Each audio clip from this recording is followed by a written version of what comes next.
ప్రతి గాథలో రాక్షసుడే హింసలు పెడతాడు, అనచగనే పుడతాడు రాజే ఒకడు. శత్రువునే కడతేర్చే పనిలో మన రాజు, హింసలనే మరిగాడు మంచిని మరిచే. ఆ నీచుడి అంతు చూశాడు, పంతంతో పోరాడి క్రోధంతో మారిపోయాడు. తానే ఓ రక్కసుడై సాధించే గుణం ఉండాలి, బలవంతుడైన ఎదిరించాలి, నీ ఓర్పు నేర్పునే చాటాలి. గెలవాలంటే మన్నించాలి, కోపం మరి లోపం అవ్వదా.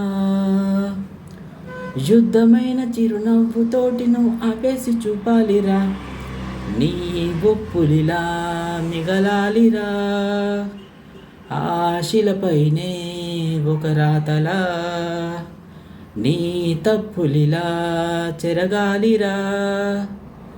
ఆ ఇసుకలపై ఒక గీతలా.